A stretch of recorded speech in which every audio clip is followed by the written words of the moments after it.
اعوذ باللہ من الشیطان الرجیم بسم اللہ الرحمن الرحیم الحمد للہ رب العالمین والصلاة والسلام علی سید المرسلین ومن سار علی منہجہ الی یوم الدین رب اشرح لی صدری ویسر لی امری واحلل عقدۃ من لسانی یفقہوا قولی۔ حضرت حمزہ رضی اللہ عنہ اور حضرت عمر بن خطاب رضی اللہ عنہ کے قبول اسلام کی سٹوری جو ہے وہ ہم نے کور کر لی تھی الحمدللہ۔ آج کا جو درس کا ٹاپک ہے وہ ایک چیز جو بیچ میں ہم نے سکپ کی تھی تاکہ ان دو حضرات کے قبول اسلام کی سٹوری کو تھوڑا ڈیٹیل میں پڑھ لیں، وہ یہ ہے کہ مسلمانوں کی جو صورتحال تھی جن لوگوں نے حبشہ کی ہجرت کی۔ میں اب دوسری ہجرت حبشہ کے بعد کی بات کر رہا ہوں، یعنی جب دوسری ہجرت حبشہ ہو گئی ہے تو اس کے بعد جو مہاجرین کا دستہ تقریباً 83 یا 84 لوگ تھے جو حبشہ میں قیام پذیر ہوئے ہیں، تو ان حضرات کی زندگی حبشہ کے اندر کیسی تھی، اور پھر پہلی چیز تو یہ کہ ان کے ہجرت سے اہل مکہ پہ کیا اثر پڑا، کفار قریش پہ کیا اثر پڑا، پہلی بات۔ دوسری، خود ان کی زندگی جو ہے حبشہ کے اندر کیسی تھی، اور ان کی ہجرت حبشہ کے نتیجے میں قریش نے اگر کوئی رد عمل کیا تو وہ کیا تھا، اور پھر اس سے کیا نتائج سامنے آئے۔ تو یہ سب آج کے یعنی آج جو ہم ٹاپکس ڈسکس کریں گے وہ یہ ساری چیزیں ہوں گی۔ تو سب سے پہلے جو شروع کرتے ہیں وہ یہ کہ یعنی دوسری ہجرت حبشہ کے بعد جو مہاجرین کی اچھی خاصی تعداد، یعنی اس زمانے کے حساب سے 83 اور 84 لوگوں کا ہجرت کر جانا مکہ سے، یہ ایک سگنیفیکنٹ پاپولیشن تھی کیونکہ اب اسلام بالکل ابتدائی دور میں تھا۔ تو معاملہ یہ ہوا کہ جب پہلا دستہ مہاجرین کا ہجرت کر کے حبشہ چلا گیا تو قریش میں سے جتنے بڑے بڑے سردار تھے، جتنے بڑے بڑے خاندان تھے، ان میں سے کوئی نہ کوئی انسان جو ہے اس وقت تک اسلام قبول کر چکا تھا۔ جیسے ہم دیکھتے ہیں کہ ابو جہل کے ہی خاندان میں، ابو جہل کا ہی یوں کہہ لیجئے کہ چچیرا بھائی، ابو جہل کے یعنی ایک خلیرے بھائی نے اسلام قبول کر لیا۔ ابو جہل کے یوں کہہ لیجئے کہ یعنی ابو جہل کے اپنا بھائی سلمہ بن ہشام نام تھا، اس نے بھی اسلام قبول کر لیا۔ چچا زاد بھائی ہشام بن ابی حذیفہ، اس نے بھی اسلام قبول کر لیا، اور یہ وہ حضرات ہیں جو یعنی ہجرت حبشہ کا جو دستہ گیا ہے مہاجرین کا اس میں شامل تھے۔ پھر ہم دیکھتے ہیں کہ امیہ بن خلف کے فیملی سے بھی کئی لوگوں نے اسلام قبول کر لیا، اور وہ بھی اولین جو دستہ ہے مہاجرین کا حبشہ کی طرف اس میں شامل رہا۔ پھر ہم دیکھتے ہیں کہ ابو سفیان کے گھر سے بھی لوگ یعنی اسلام قبول کیے اور وہ بھی مہاجرین میں شامل ہو گئے۔ عقبہ بن ابی معیط کے گھر سے بھی لوگوں نے اسلام قبول کیا اور وہ بھی جو ہے مہاجرین کی فہرست میں شامل ہو گئے۔ تو پتہ یہ چلا کہ جتنے جو کفار قریش کے بڑے لیڈرز تھے ان کی فیملی کا کوئی نہ کوئی چشم چراغ جو ہے وہ مہاجرین کے اس دستے میں شامل تھا، اور مکہ سے گھر بار چھوڑ کے جو ہے ہجرت کر چکا تھا۔ تو یہ صرف ابو جہل اور عقبہ اور ان لوگوں کے ساتھ معاملہ نہیں تھا، بلکہ جتنے بڑے بڑے لیڈرز تھے اور جتنی بڑی بڑی فیملیز تھی مکہ کے اندر، ہر فیملی میں کچھ نہ کچھ ایسا انسیڈنٹ ضرور ہوا کہ ان کے ساتھ ان کی گھر والوں میں سے کسی ایک نے اسلام قبول کیا اور یہ ہجرت کر کے نکل گئے۔ تو یہ ہجرت حبشہ ایک ایسا عمل تھا، یہ ایک ایسا واقعہ تھا جس سے کوئی گھر بھی مکہ کا محفوظ، یعنی اس کے اثر سے کوئی گھر محفوظ نہیں تھا۔ یعنی جہاں مسلمانوں کے لیے ایک زمین کھلی، ایک راستہ کھلا، جہاں مسلمانوں کے لیے ایک راستہ کھلا، وہیں کفار قریش کے منصوبوں پہ بھی، ان کے چہرے پہ بھی ایک تماچا تھا کہ ہر گھر سے جو ہے کوئی نہ کوئی انسان جو ہجرت کر گیا تو ہر گھر اس سے متاثر ہوا۔ تو یہ تھا ہجرت حبشہ کا ایک کہہ لیجیے کہ اسمالر اسکیل پہ دیکھا جائے تو مکہ کے اوپر افیکٹ۔ اب ہم دیکھتے ہیں ایک چھوٹا سا واقعہ آپ کے سامنے رکھ رہا ہوں کہ یعنی مہاجرین کا جب دستہ ہجرت کر کے نکل چکا ہے تو پھر ابو بکر صدیق رضی اللہ عنہ نے بھی ارادہ کیا کہ وہ بھی ہجرت کر کے جو ہے حبشہ کی طرف نکل جائیں۔ یہ ارادہ کیوں کیا ابو بکر صدیق نے؟ جیسا کہ میں نے بتایا کہ جب ہجرت حبشہ کی جو اجازت تھی اس کے نزول سے پہلے ہجرت کے فضائل وغیرہ سے ریلیٹڈ اور ہجرت کی طرف اشارہ کرنے والی قرآن کی آیات کا نزول ہونا شروع ہو گیا تھا۔ تو صحابہ کرام کے ذہنوں میں ہجرت کا جو تقدس ہے، اس کی جو یعنی ایک تو یہ کہ اس سے دین کا اور ایمان کا اور جان کا تحفظ ہوتا ہے، لیکن اس کے ساتھ ساتھ جو ہے یہ ایک اپنے آپ میں ایک گرینڈ دینی عمل ہے، ایک گرینڈ یوں کہہ لیجیے کہ فضیلت والا عمل ہے، اس اعتبار سے بھی صحابہ کے ذہنوں میں اس کام کو کرنے کی خواہش اور تمنا زیادہ تھی، کیونکہ ہم دیکھتے ہیں کہ ہجرت حبشہ میں ایسے حضرات نے بھی ہجرت کی ہے جن پہ بظاہر کوئی ظلم مکہ کے اندر نہیں ہو رہا تھا. جیسے مثال کے طور پہ ایک بہت مشہور مثال ہے اب عثمان بن عفان رضی اللہ عنہ کی. حضرت عثمان بنو امیہ کے یعنی ایک بہت ہی امیر شخص تھے، اور میرے علم کے مطابق ان پہ کوئی واضح، کوئی ظاہر کوئی ظلم یا کوئی کسی قسم کا جبر اس طرح کا معاملہ جو ہے مکہ کے اندر نہیں تھا. قبول اسلام کے بعد بھی یہ اولین دستہ جن لوگوں نے اسلام قبول کیا ان میں شامل تھے. تب سے لے کے ہم ہجرت حبشہ کے پیریڈ کو اگر انالائز کریں تو میرے قلیل علم کے مطابق عثمان رضی اللہ عنہ پہ کوئی جبر اور ظلم نہیں ہوا. اس طرح سے بہت سے لوگ ہیں جن پہ اس طرح کا جبر اور ظلم کا معاملہ نہیں تھا، لیکن چونکہ ہجرت کے فضائل اتنے زیادہ تھے لہٰذا ان حضرات نے ہجرت کا ارادہ کیا. تو ہم دیکھتے ہیں کہ ابو بکر صدیق رضی اللہ عنہ کسی بھی نیکی سے پیچھے نہیں ہٹتے تھے. تو ہم ابو بکر صدیق رضی اللہ عنہ کے بارے میں دیکھتے ہیں کہ جب انہوں نے ہجرت حبشہ کا دستہ دیکھا کہ وہ لوگ چلے گئے ہیں تو انہوں نے بھی ارادہ کیا کہ اب میں بھی جو ہوں اس زمین سے نکل جاتا ہوں. اللہ کے رسول صلی اللہ علیہ وسلم سے اجازت لی اور کہا کہ میں بھی حبشہ کی طرف ہجرت کر جاتا ہوں. یہ جب حبشہ کی ہجرت کے لیے نکلے ہیں تو ان کو راستے میں ایک قبیلے کا سردار تھا جس کا نام تھا ابن الدغنہ. ابن الدغنہ یہ پاورفل سردار تھا. اس نے جب ابو بکر صدیق رضی اللہ عنہ کو سامان وغیرہ کے ساتھ جو ہے مکہ کے باہر، یعنی مکہ سے 4-5 دن کے مسافت پہ ایک مقام ہے، وہاں پہ جو ہے وہ ابو بکر صدیق رضی اللہ عنہ کو تنہا دیکھا اس حال میں کہ وہ ساز و سامان لے کے کہیں ہجرت کے لیے نکل رہے ہیں. تو اچھا، ابو بکر صدیق رضی اللہ عنہ کے بارے میں پہلے بھی میں نے بتایا ہے اور بار بار یہ باتیں آتی رہیں گی کہ وہ بہت مشہور و معروف شخص تھے. اس اعتبار سے مشہور تھے کہ ایک بزنس مین تھے تو ٹریڈ کے لیے وہ کافی ویل ٹریولڈ تھے. عرب کے قبائل کو بہت اچھے سے جانتے تھے اور عرب کے قبیلے کے لوگ ابو بکر صدیق کو بہت اچھے سے جانتے تھے. دوسری چیز، ابو بکر صدیق رضی اللہ عنہ کو علم یعنی جو حسب و نسب کا علم ہوتا ہے، یعنی انساب کا علم ہوتا ہے، اس کے تعلق سے بہت گہرا علم تھا. یعنی عرب کے قبائل کی جو فیملی ہائرارکی ہوتی ہے نا، اس سے ابو بکر صدیق رضی اللہ عنہ کافی اچھے طریقے سے واقف تھے. یہی وجہ ہے کہ ہم آگے دیکھیں گے کہ اللہ کے رسول صلی اللہ علیہ وسلم جب مختلف قبائل سے نصرت طلب کرنے یا ان کے پاس جو ہے دعوت و تبلیغ کے سلسلے میں جاتے تھے تو ہمیشہ ابو بکر صدیق رضی اللہ عنہ کو اپنے ساتھ رکھتے تھے. کیوں؟ کیونکہ وہ اس علم میں ماہر تھے.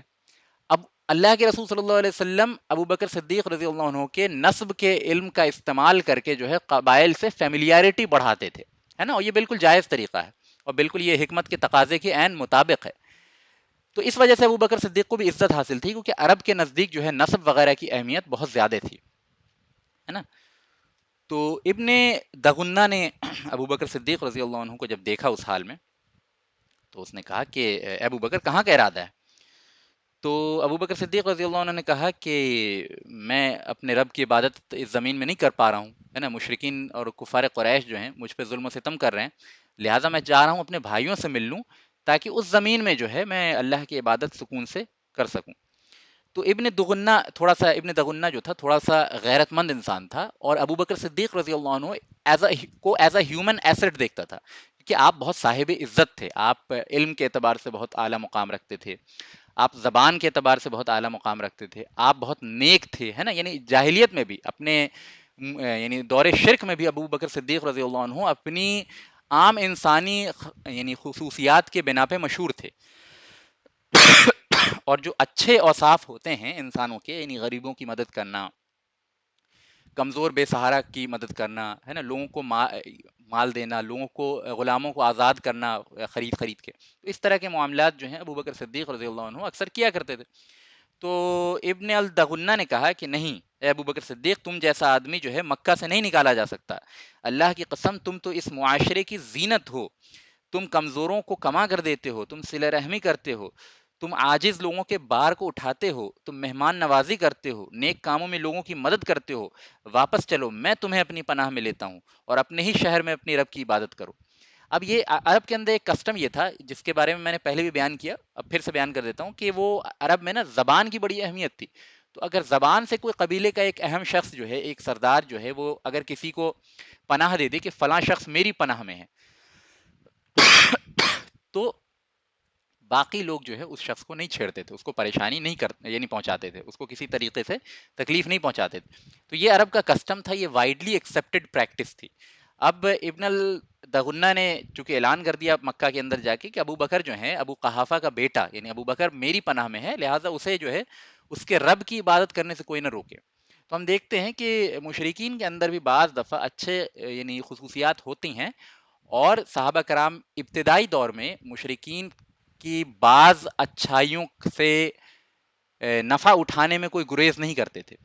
لیکن شرط اپنی یعنی جب مشرکین سے مدد لیتے تھے یا کفار قریش سے یا دوسروں سے مدد لیتے تھے تو اس شرط کے ساتھ مدد نہیں لیتے تھے کہ دینی امور میں وہ کسی بھی قسم کی کوتاہی کریں گے۔ یعنی ابو بکر صدیق رضی اللہ عنہ سے اگر یہ ڈیمانڈ رکھی جاتی، ابو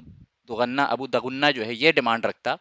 کہ اے ابو بکر تم اللہ کی عبادت ایک دن کرو ایک دن نہ کرو، ہے نا، تو ابو بکر صدیق رضی اللہ عنہ کبھی بھی اس کی پناہ کو قبول نہیں کرتے۔ ہم دیکھتے ہیں آگے بھی معتم بن عدی کا واقعہ آئے گا جس نے اللہ کے رسول صلی اللہ علیہ وسلم کو طائف کے بعد پناہ دی تھی، تو اس میں ہم اس مسئلے کو ذرا ڈیٹیل میں سمجھیں گے کہ جب مشرکین سے استعانت لی جائے، ان سے مدد لی جائے، تو کن شروط کے بنا پہ ان کی مدد کو قبول کیا جا سکتا ہے، ٹھیک ہے، اور کن شروط کے بنا پہ ان کی پناہوں کو قبول کیا جا سکتا ہے، ان کے پروٹیکشن کو قبول کیا جا سکتا ہے۔ تو اس پہ وہ یعنی فقہی نوعیت سے وہاں ہم زیادہ ڈیٹیل میں سمجھیں گے اس مسئلے کو، لیکن بس میں ایک ذرا اشارہ کرتا چلوں کہ صحابہ کرام نے یا اللہ کے رسول صلی اللہ علیہ وسلم نے جب بھی اہل کفر سے کسی مدد کو کسی فائدے کو قبول کیا ہے تو اس کو دین کے نقصان کے شرط پہ قبول نہیں کیا ہے، بلکہ دین کی ترقی اور دین پہ عمل کرنے کے ساتھ مشروط کر کے قبول کیا ہے۔ یعنی ابو بکر صدیق نے بھی پناہ اسی لیے قبول کی نا کیونکہ وہ اللہ کی عبادت کو آزادی سے کرنا چاہتے تھے، ہے نا، یعنی مقصد اعلیٰ جو تھا وہ اللہ کی عبادت تھا، اگر اس میں کوئی چیز خلل اندازی ہو رہی ہے تو پھر اس کے لیے انہوں نے جو ہے اپنا ملک چھوڑ دیا، اپنی جگہ کو چھوڑ دی، یعنی ترجیح میں سب سے اونچا مقام جو ہے وہ اللہ تعالیٰ کی عبادت اور اللہ تعالیٰ کی توحید پہ قائم رہنا ہے۔ اگر اس میں تو کوئی چیز خلل واقع نہیں کر رہی ہے نا، اس میں یعنی اللہ کے احکام پہ عمل کرنے میں کوئی چیز خلل اندازی نہیں ہو رہی، تو پھر اس صورت میں جو ہے استعانت قبول کی جا سکتی۔ اس کے اور فقہی یعنی ڈیٹیلڈ اس تعلق سے جو احکامات ہیں وہ انشاءاللہ طائف کے بعد والے واقعے میں آ جائیں گے۔ تو بہرحال ابن دغنہ نے پناہ دے دی اور مکہ میں جا کے اس بات کا اعلان کر دیا کہ کوئی ابو بکر کو نقصان نہ پہنچائے۔ بہرحال سیدنا صدیق اکبر رضی اللہ عنہ جو ہیں اسی کے گھر میں رہنے لگے، اور وہ جب ابو بکر صدیق رضی اللہ عنہ بہت ہی خوش الہانی سے جو ہے قرآن پڑھتے تھے، بہت اچھی آواز سے قرآن پڑھتے تھے، جب وہ قرآن پڑھنے لگے اور نماز وغیرہ پڑھتے تو ان پہ رقت طاری ہو جاتی، رونا شروع کرتے، اور پھر اس پہ جو ایک تاثیر ہوتی تھی ابو بکر صدیق پہ بہت یعنی یوں کہہ لیجیے کہ بہت ہی یعنی ایمان کو بڑھانے والی کیفیت ہوتی تھی دوسرے لوگوں کے لیے بھی۔ تو جب ابو بکر صدیق رضی اللہ عنہ قرآن کی تلاوت کر رہے ہوتے تو دوسرے لوگ جو ہیں مشرکین کی عورتیں، مشرکین کے بچے، نوجوان اور دوسرے لوگ بھی جو ہیں ابو بکر صدیق رضی اللہ عنہ کی باتوں کو، ان کی آیات کو، ان کی تلاوت کو کان لگا کے سنتے۔ بعض دفعہ ابو بکر صدیق جو ہے اپنے دروازے پہ یعنی ابن الدغنہ کے گھر پہ رہتے تھے تو اس کے دروازے پہ جا کے اگر حالت یعنی دروازے میں نماز میں قرآن کی تلاوت کرتے تو اس سے بھی جو ہے مشرکین کی عورتیں جمع ہو جاتی۔ تو جو کفار قریش کے بڑے بڑے لیڈرز تھے ان کو پھر یہ خطرہ لاحق ہوا کہ کہیں عین ممکن ہے کہ ابو بکر کی تلاوت قرآن سے متاثر ہو کے جو ہے بعض ہماری عورتیں اور بعض ہمارے بچے جو ہیں اسلام کے قریب نہ ہو جائیں، تو پھر انہوں نے جو ہے ابن الدغنہ پہ پریشرائز کرنا شروع کیا کہ تم ابو بکر کو روکو کہ وہ خاموشی سے اپنے گھر میں عبادت کرتے تو ٹھیک ہے، لیکن اب تو وہ علی الاعلان جو ہے وہ اللہ تعالیٰ کی عبادت کر رہے ہیں اور قرآن کی تلاوت، محمد کے کلام کی تلاوت کر رہے ہیں سب کے سامنے، اور اس سے ہمیں خدشہ ہے کہ ہماری عورتیں اور ہمارے بچے جو ہیں وہ اس دین کی طرف راغب ہو جائیں گے، محمد کے دین کی طرف راغب ہو جائیں گے صلی اللہ علیہ وسلم۔ تو ابن الدغنہ نے ابو بکر صدیق رضی اللہ عنہ سے گزارش کی کہ آپ جو ہے آواز کو دھیما کر لیں اور آپ جو ہے وہ گھر کے اندر پڑھ لیں،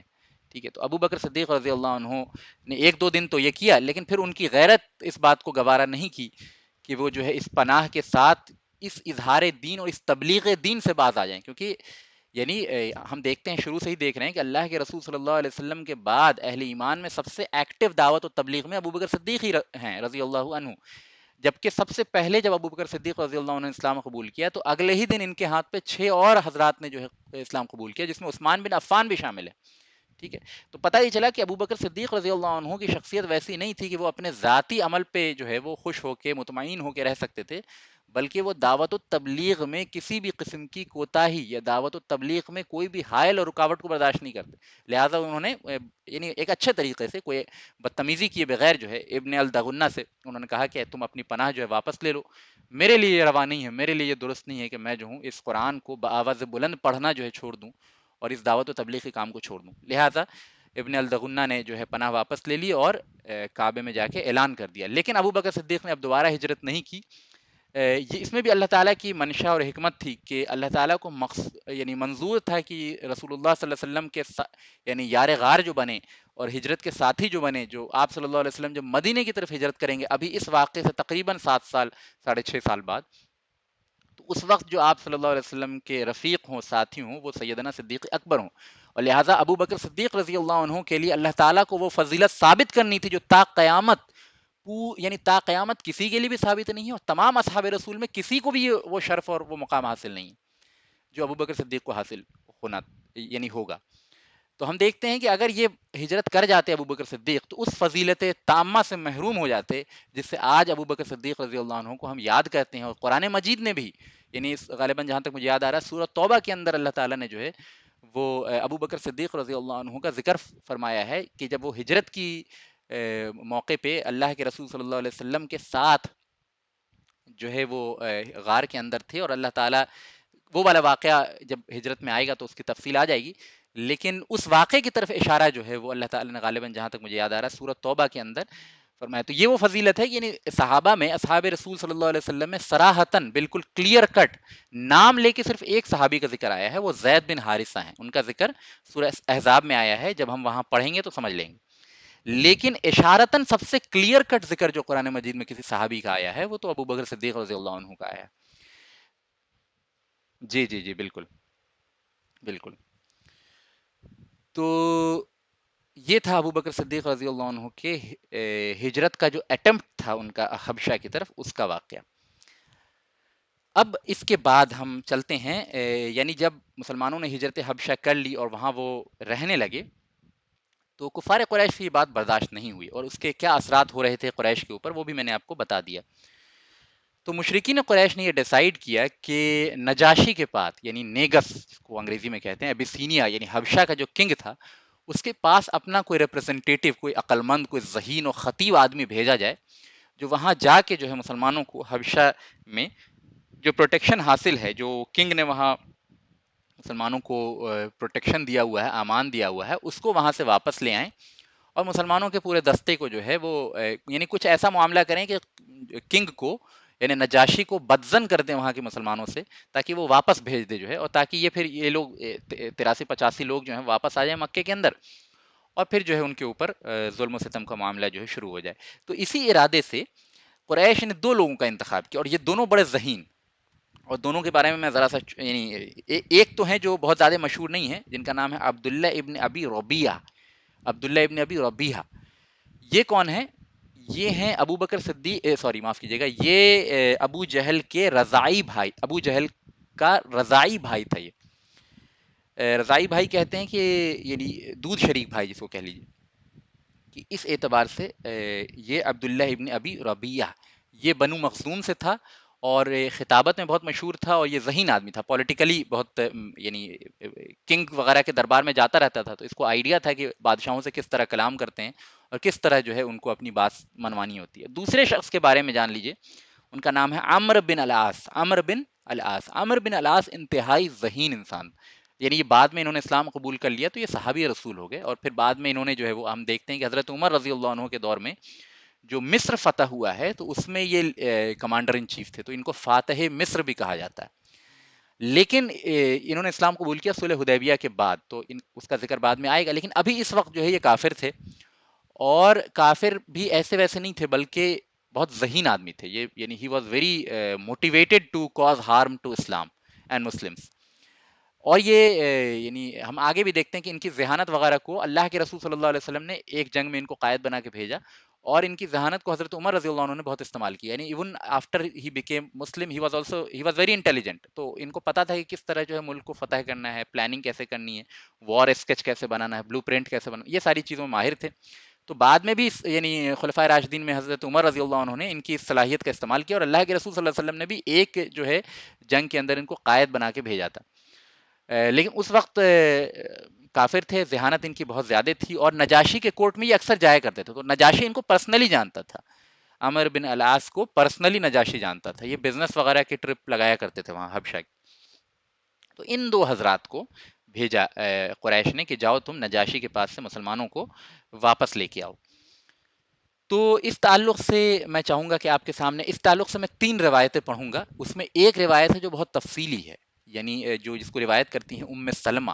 اور اس روایت کو ابن اسحاق نے نقل کیا ہے اور امام احمد نے اپنے مسند میں بھی نقل کیا ہے. اور یہ سیرت کی تقریباً تمام کتابوں میں آپ جب بھی پڑھیں گے تو تھوڑے الفاظ کی تبدیلی کے ساتھ یہ واقعہ آپ کو مل جائے گا. تو اس کی راوی ام سلمہ رضی اللہ عنہا ہیں. تو ان کی ہی زبانی جو انہوں نے نیریٹ کیا ہے اس پورے واقعے کو, وہ امام احمد کی مسند سے کاپی کر کے میں نے لکھ لیا ہے سامنے. تو اس کو ہم پڑھیں گے انشاءاللہ, اور اس کو آج سمجھنے کی کوشش کریں گے. جتنا بھی سمجھ پائیں گے اس واقعے کو اتنا سمجھیں گے, جو نہیں سمجھ پائیں گے وہ انشاءاللہ نیکسٹ لیکچر میں سمجھیں گے. اس کے تعلق سے, اسی واقعے کے تعلق سے ایک اور روایت ہے جو عبداللہ ابن مسعود رضی اللہ عنہ سے مروی ہے, اور ایک روایت ہے جو خود حضرت جعفر رضی اللہ عنہ سے مروی ہے. تو ان دونوں سے مروی جو روایتیں ہیں ان میں تھوڑے یعنی تھوڑی سی ڈیٹیل ایکسٹرا ہے. تو اس ایکسٹرا ڈیٹیل کو میں بعد میں بیان کروں گا, ابھی نہیں بیان کروں گا. تو یہ 3 روایتیں ہم پڑھیں گے. اس میں سب سے زیادہ ڈیٹیل سے جو ام سلمہ رضی اللہ عنہا کی روایت ہے اس کو پڑھیں گے انشاءاللہ تعالی. تو اس سے پہلے کہ ہم روایت پڑھیں, ذرا بیک گراؤنڈ میں آپ کو بتا دوں کہ جب یہ لوگ پہنچے ہیں اس کے کورٹ میں, نجاشی کے کورٹ میں, تو ان دونوں نے یعنی عمر بن العاص نے اور عبداللہ ابن ابی ربیحہ نے یہ کیا کہ بہت سارا گفٹ خریدا نجاشی کے لیے بھی, اور اس کے جو یعنی یوں کہہ لیجیے کورٹ کے خاص ممبران تھے ان کے لیے بھی جو ہے بہت سارا گفٹ خریدا. اور ایک دن ملاقات سے ایک دن پہلے ہی یعنی پلان کر رکھا تھا کہ اس تاریخ کو جو ہے نجاشی کے کورٹ میں جا کے اس طرح کی باتیں کرنی ہیں. تو اس سے پہلے ہی جو بڑے بڑے یعنی کلوز یوں کہہ لیجیے کہ لوگ تھے نجاشی کے, ان کے پاس تحفے تحائف لے کے یہ لوگ پہنچے اور ان کو خوب راضی اور خوشی کر لیا, اور ان کو بتا دیا کہ اس طرح سے ہم لوگ جو ہے کلام کرنے والے ہیں اور اس طرح سے تم لوگوں کو ہمیں سپورٹ کرنا ہے. تو اس طرح کے معاملات تو ہوتے رہتے ہیں, یعنی کہ بادشاہوں کے سامنے اس طرح کی بات ہوتی رہتی ہے. اور نجاشی کے لیے بھی جو گفٹ وغیرہ خرید لیا, لیکن نجاشی کو obviously نجاشی کے پاس انہیں کیس پریزنٹ کرنا تھا, تو ان کو نجاشی کو انہوں نے پہلے سے نہیں بتایا ان دونوں نے, لیکن باقی جو ان کے پیپل تھے کورٹ میں ان کو ان ساری چیزوں سے واقف کر دیا. تو اب اس روایت کو اب یہ کورٹ میں پہنچتے ہیں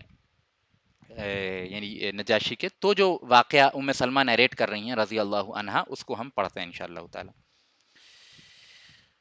تو جب یہ لوگ لے کے پہنچ گئے اور کورٹ میں حاضر ہوئے, تو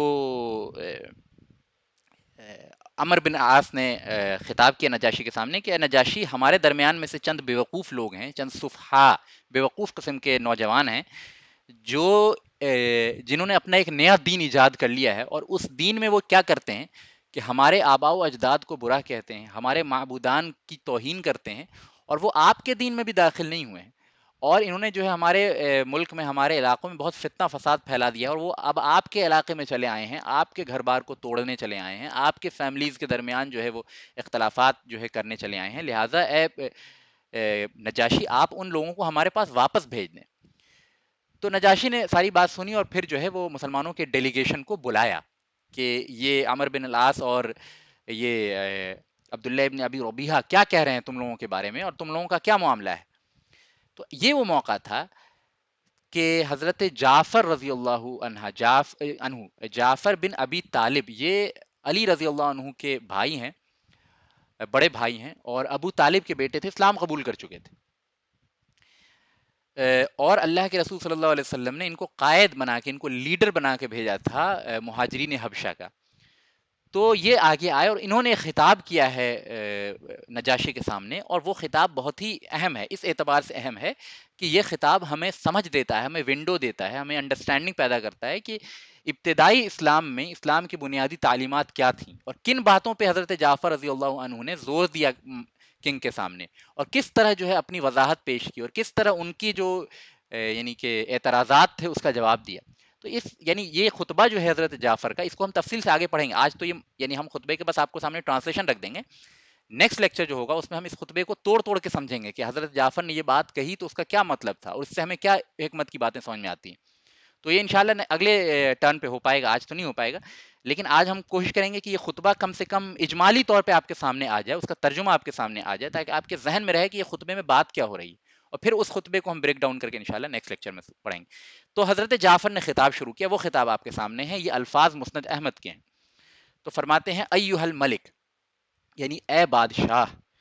کننا قوما اہل جاہلیہ نعبد الاسنام ونأکل المیت وناتی الفواحش ونقطع الارحام ونسی الجوار یأکل القوی منا ضعیفا. کہ اے بادشاہ، ہم جاہلیت والی قوم تھے، ہم بتوں کی عبادت کیا کرتے تھے، ہم مردار کھایا کرتے تھے، مردے چیز کھایا کرتے تھے، یعنی جو جانور مر جایا کرتے تھے ہم انہیں کھا لیا کرتے تھے. ہم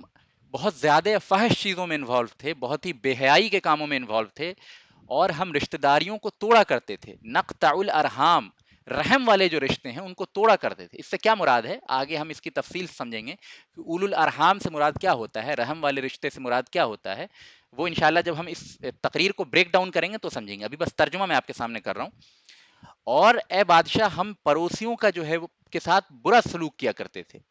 اور ہمیں کا یأکل القوی منا ضعیفا، کہ ہمیں کا مضبوط جو ہے ہمیں کے کمزور کو کھا جایا کرتا تھا. اور یہ ہر ظالم سوسائٹی کا کی پہچان ہوتی ہے، کا آئینہ یہ ہوتا ہے کہ اس کا مضبوط طبقہ جو ہے اس کے کمزور طبقے کے اوپر ظلم کرے. اور یہ بات یعنی اس پہ جب ہم تفصیلی طور پہ اس چیز کو انالائز کریں گے تو اس پہ مزید کلام کروں گا میں. لیکن یہ بات آپ ریکرنٹ دیکھیں گے کہ ہر وہ سوسائٹی جس کی بنیاد ظلم ہو یا شرک ہو یا کفر ہو یا یوں کہہ لیجیے جاگیرداری ہو یا کیپٹلزم ہو، ساری اس قسم کی سوسائٹیز کے اندر جو یہ تھیم کامن ہوگی کہ یأکل القوی یأکل القوی منا ضعیف، کہ ہمیں کا قوی جو ہے ہمیں کے ضعیف کو، ہمیں کے کمزور کو کھا جاتا تھا.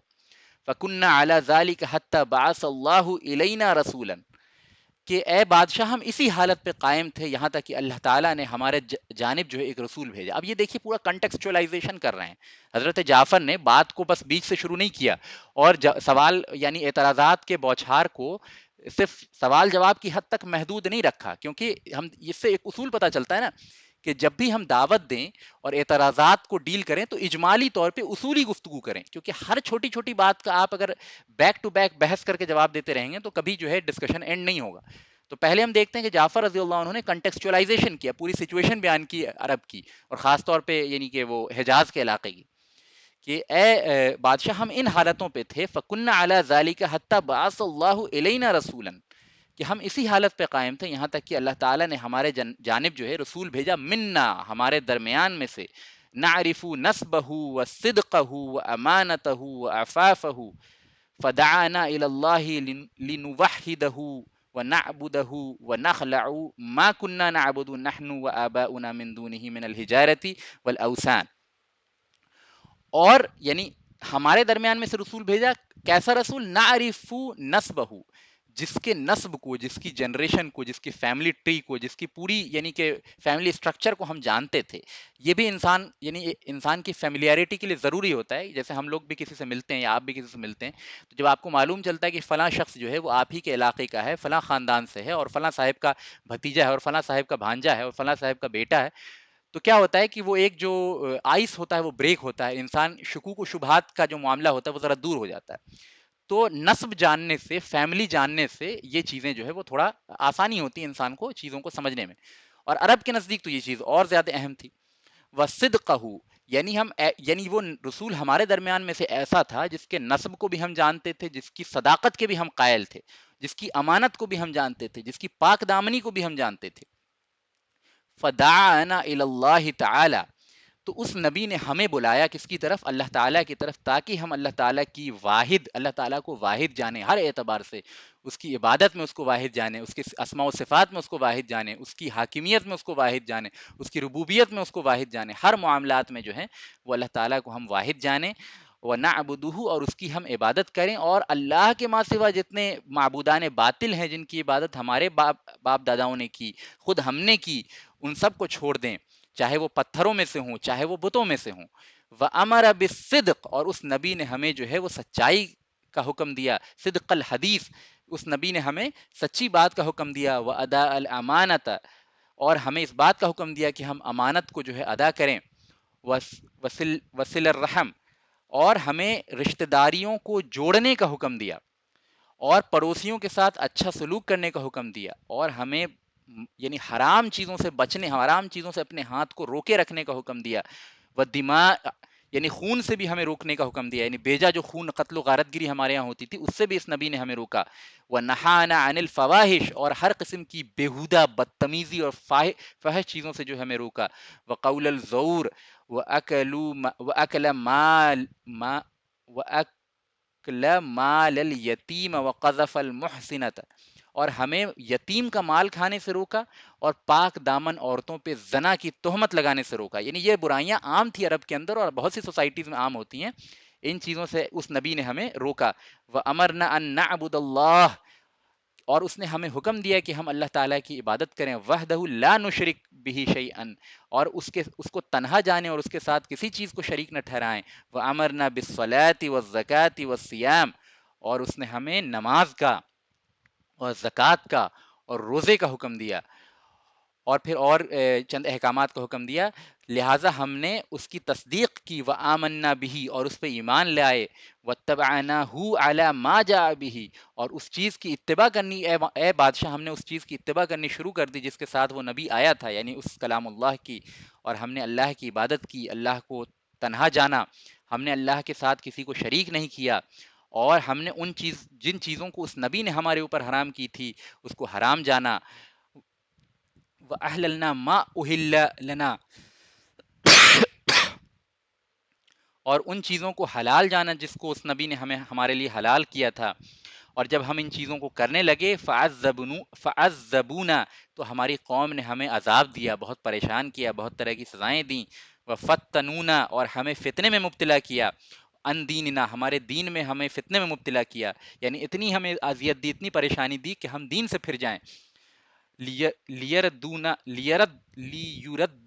لیوردونا الی عبادت الاوثان، اور تاکہ ہم پر اتنی پریشانیاں، ہم پہ اتنے عذاب ڈالے، ہم پہ اتنی سزائیں کی کہ ہم جو ہیں دین سے پلٹ کے واپس بت پرستی کی طرف چلے جائیں، اللہ تعالیٰ کی عبادت سے پلٹ کے، ولما قہرونا، جب انہوں نے ہمارے اوپر ظلم کیا، بہت زیادہ قہر کیا، وظلمونا، اور ہم پہ بہت ظلم کیا،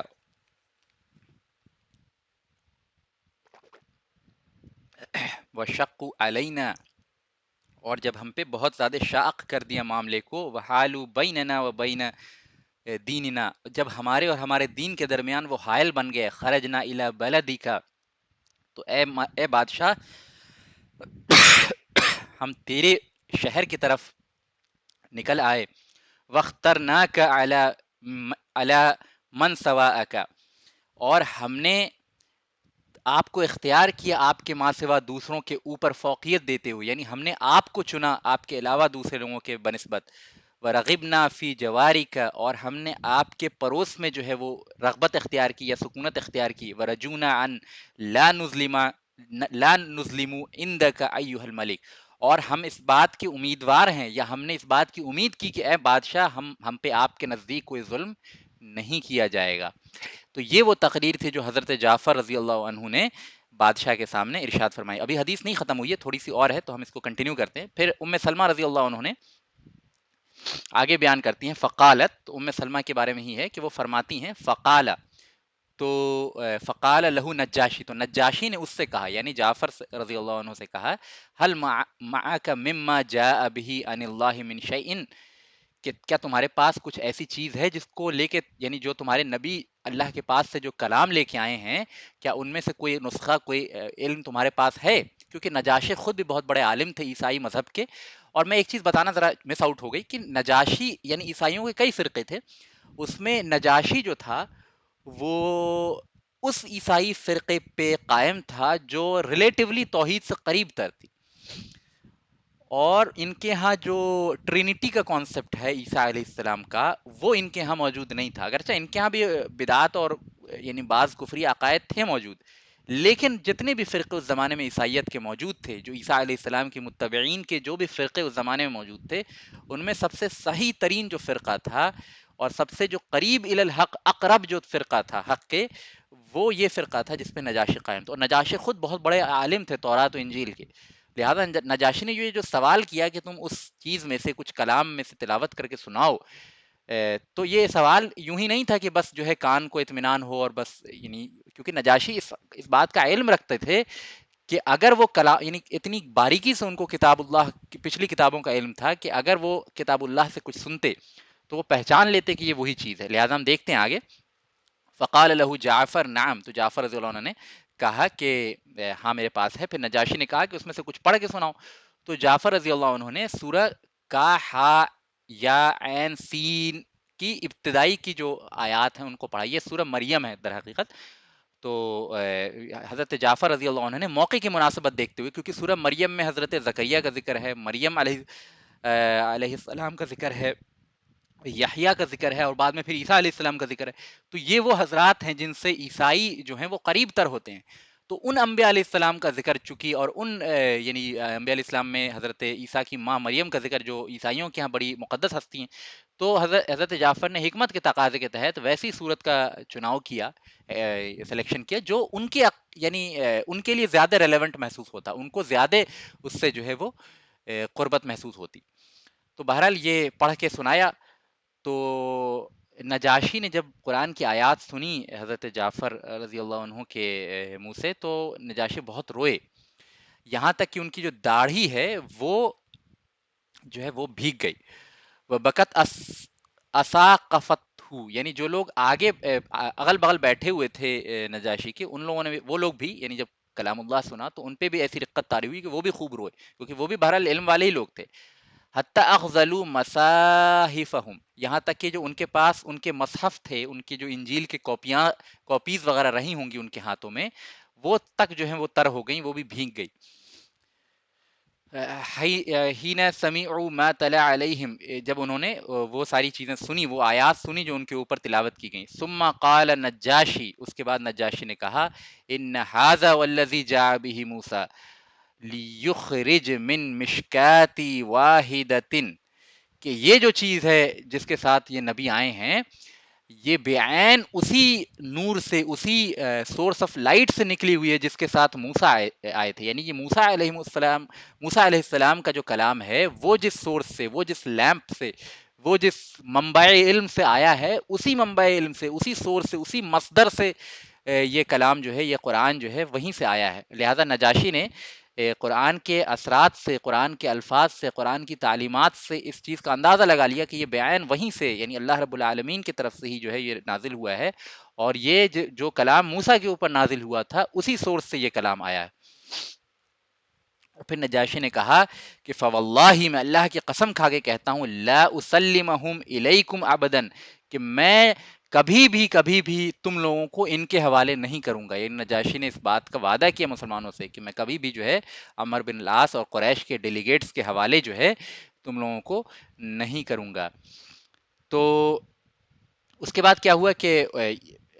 ان لوگوں کو واپس بھیج دیا، یعنی عمر بن العاص کو اور عبداللہ ابن ربیعہ کو واپس بھیج دیا نجاشی نے۔ تو سلمہ آگے نیریٹ کرتی ہیں کہ بعد میں کیا ہوا کہ فلما خرجا من عنده، کہ جب یہ دونوں نکل گئے بادشاہ کے پاس سے، قال عمرو بن العاص، تو عمرو بن العاص نے کہا، یعنی اپنے ساتھی سے کہا، واللہ لآتینہ غدا عیبہم عنده ثم استعصل به خزراءہم، یعنی جب باہر نکل گئے تو عمر بن العاص نے اپنے ساتھی سے کہا کہ میں کل ایک ایسی بات نجاشی کے سامنے پریزنٹ کروں گا جس سے جو ہے وہ یہ تمام مسلمان جو ہیں وہ یعنی ان کی توہین ہوگی، ان کا معاملہ جو ہے زیادہ خراب ہو جائے گا، کیونکہ اسلام کا عقیدہ یہ ہے کہ عیسیٰ علیہ السلام جو ہیں وہ اللہ کے نبی ہیں، اللہ کے کلمہ ہیں، اللہ کی وہ روح ہیں جو اللہ تعالیٰ نے مریم علیہ السلام کے اوپر جو ہے القاء فرمائی تھی، لیکن عیسائیوں کا عقیدہ وہ ان کو خدا تصور کرتے تھے، تو یہ ایک نازک معاملہ تھا۔ تو عمر بن العاص نے یہ ڈیسائیڈ کیا ہے کل میں عیسیٰ علیہ السلام کا کیس جو ہے وہ چھیڑوں گا نجاشی کے سامنے، تاکہ جو ہے نجاشی ناراض ہو جائے مسلمانوں پہ، اور جو ہے وہ پناہ کو واپس لے لے اور ان کو واپس بھیج دے، ان کو بھگا دے اپنے ملک سے۔ اب دوسرے جو تھے عبداللہ ابن ابی ربیعہ، یہ ذرا نرم تھے. انہوں نے کہا، جیسے خود مریم یہ ام سلمہ فرماتے ہیں کہ وکان اتقى رجلین فینا، کہ یہ ان دونوں مردوں میں، یعنی ان دونوں انسانوں میں، ان دونوں لوگوں میں، یعنی عمرو بن العاص اور عبداللہ ابن ابی ربیعہ میں، عبداللہ ابن ربیعہ ذرا نرم تھے ہم لوگوں کے اوپر، یعنی مسلمانوں کے اوپر relatively he was more soft. کیوں سافٹ تھے؟ کیونکہ انہوں نے منع کیا عمرو بن العاص کو کہ لا تفعل فإن لهم ارحاما، کہ ایسا مت کرو، کہ یہ مسلمان جو ہو گئے ہیں، یہ جو محمد کے ساتھی ہیں، اگرچہ انہوں نے ہماری نافرمانی کی اور ہمارے دین کو چھوڑ دیا ہے، لیکن بہرحال یہ ہمارے رشتہ داری تو ہیں، یعنی مکہ کے سارے لوگ آپس میں کہیں نہ کہیں رشتہ داری تھے. وَإِن كَانُوا قَدْ خَالَفُونَا قَالَ وَاللَّهِ، اگرچہ ان لوگوں نے جو ہے وہ ہماری یعنی مخالفت کی ہے، لیکن بہرحال وہ ہمارے رشتہ دار ہیں. لیکن عمر بن العاص نے کیا کہا؟ واللہ لأخبرنہ، کہ میں اللہ کی قسم کھاتا ہوں کہ میں کل لازماً انہم یزعمون ان عیسیٰ ابن مریم علیہم السلام ابدن، کہ انہوں نے یعنی عمر بن العاص نے کہا کہ اللہ کی قسم میں کل لازماً جو ہے نجاشی کو یہ خبر دوں گا کہ یہ مسلمان جو ہے عیسیٰ بن مریم کے بارے میں بڑی توہین آمیز بات کہتے ہیں. یہ کہتے ہیں کہ عیسیٰ تو ہیں صرف ایک بندے تھے اللہ کے. لہٰذا کل جو ہے نیکسٹ ڈے کیا ہوا کہ یہ دونوں پھر حاضر ہوئے، اور عمر بن العاص نے کہا کہ یا ایھا الملک انہم یقولون فی عیسیٰ ابن مریم قولا عظیما، کہ اے بادشاہ، یہ لوگ جو ہیں، یہ مسلمان جو ہیں، عیسیٰ علیہ السلام کے بارے میں بڑی عجیب بات کرتے ہیں. تو بادشاہ نے ان لوگوں کو بلایا اور ان سے پوچھا کہ اما یقولون فیہ قال فی، یعنی کہ تم لوگ اس معاملے میں کیا کہتے ہو، یعنی یہ مسلمان اس معاملے میں کیا کہتے ہیں. تو ام سلمہ نیریٹ کرتی ہیں کہ جب یہ خبر مسلمانوں کے پاس پہنچی کہ بادشاہ نے بلایا اور اس مسئلے کے تحت بلایا ہے، اس بات کے بارے میں سوال کرنے کے لیے بلایا ہے، تو ان لوگوں نے آپس میں مشورہ کیا کہ کیا کہیں. ماذا تقولون فی عیسیٰ، یعنی مسلمانوں نے آپس میں مشورہ کیا کہ عیسیٰ علیہ السلام کے بارے میں تم لوگ کیا کہو گے. اذا سألکم عنہ، کہ جب ان کے بارے میں تم سے پوچھا جائے گا، جب ان کے بارے میں وہ تم سے یعنی نجاشی تم سے پوچھے گا. تو یہ مشورے کی اندر کی بات ہے. تو مسلمانوں نے کہا قالوا نقول واللہ فیہ ما قال اللہ سبحانہ وتعالی وما جاء به نبینا صلی اللہ علیہ وسلم، کہ مسلمان اس بات پہ متفق ہو گئے کہ ہم وہی بات کہیں گے جو بات ہم اللہ تعالیٰ نے ارشاد فرمائی ہے، اور جس کو لے کے جو ہے وہ ہمارے نبی آئے ہیں، جس پیغام کو لے کے نبی صلی اللہ علیہ وسلم کو بھیجا گیا ہے. لہٰذا جب یہ لوگ داخل ہوئے، فلما دخلوا علیہ، جب بادشاہ کے مجلس میں داخل ہوئے، قال لهم ما تقولون فی عیسیٰ ابن مریم، تو بادشاہ نے پوچھا ان سے کہ تم عیسیٰ ابن مریم کے بارے میں کیا کہتے ہو. فقال له جعفر بن ابی طالب رضی اللہ عنہ، تو جعفر بن ابی طالب رضی اللہ عنہ نے فرمایا نقول فیہ الذی جاء به نبینا، کہ ہم عیسیٰ علیہ السلام کے بارے میں وہی بات کہتے ہیں جس کے ساتھ ہمارے نبی صلی اللہ علیہ وسلم آئے ہیں. وہ عبد اللہ، کہ وہ اللہ کے بندے ہیں، وہ رسول، اور وہ اللہ کے رسول ہیں، وہ روح، اور وہ اللہ کی روح ہیں، وہ کلمتہ القاها الی مریم، اور اللہ کے وہ کلمہ ہیں جو اللہ تعالیٰ نے مریم علیہ السلام کے اوپر جو ہے کہ اندر القاء فرمایا تھا. تو پھر آگے ام سلمہ نیریٹ کرتی ہیں کہ فضرب النجاشی یدہ علی الارض، کہ نجاشی نے زمین پہ اپنا ہاتھ مارا اور فاخذ منہا عودا، ایک تنکا جو ہے زمین پر سے اٹھایا. ثم قال، اور نجاشی نے اس کے بعد کہا ما عدا عیسیٰ ابن مریم، یعنی عیسیٰ ابن مریم نہیں ہے مگر وہ، ما قلتا، مگر وہ جو تم نے کہا، یعنی عیسیٰ علیہ السلام جو تم نے کہا بعین وہی ہیں. یعنی نجاشی نے بھی اس عقیدے کی تائید کی، اس کی تصدیق کی. یعنی نجاشی بھی عیسیٰ علیہ السلام کے بارے میں مسلمانوں کے موقف سے اتفاق کر گئے. اور دوسری روایت جو ہم جعفر رضی اللہ عنہ کے حوالے سے اور عبداللہ ابن مسعود رضی اللہ عنہ کے حوالے سے نیکسٹ ٹائم پڑھیں گے، تو اس سے پتہ چلے گا کہ نجاشی نے اسلام قبول کر لیا تھا. ٹھیک ہے، تو یہ وہ روایت تھی، اور انشاءاللہ تعالی نیکسٹ ٹائم جو ہے ہم اس روایت کی ہی تحقیق کریں گے، اور اس کے جو چھوٹے چھوٹے پوائنٹس ہیں اس کو آپریشن کریں گے، اس کو پھر ڈیٹیل میں سمجھیں گے. جو جعفر، یعنی ہم اس والے حصے کی تفصیل نہیں سمجھیں گے، بلکہ یہ جو جعفر رضی اللہ عنہ کی تقریر ہے اس سے جو اسلام کے بارے میں ہمیں ونڈو ملتا ہے، انڈرسٹینڈنگ ملتی ہے، اور جو گاڑھے نکات پتہ چلتے ہیں اور جو حکمت کی باتیں پتہ چلتی ہیں انشاءاللہ تعالی، وہ ہم نیکسٹ ٹائم پڑھیں گے. تو انشاءاللہ تعالی یہیں پہ میں اپنی بات کو ختم کرتا ہوں، اور اللہ تعالیٰ سے دعا کرتا ہوں کہ اللہ تعالیٰ اس مجلس کو شرف قبولیت بخشے، اور آپ لوگوں کی طرف سے بھی اللہ تعالیٰ اس کو قبول فرمائے، اور ہم لوگوں کے لیے اجر عظیم کو ثابت فرمائے، اور جو خطا ہم سے ہو گئی اللہ تعالیٰ اس کو معاف فرما دے انشاءاللہ تعالیٰ. اب میں آپ لوگوں کے سوال جواب اس کے بعد لے لوں گا. وآخر الدعوانا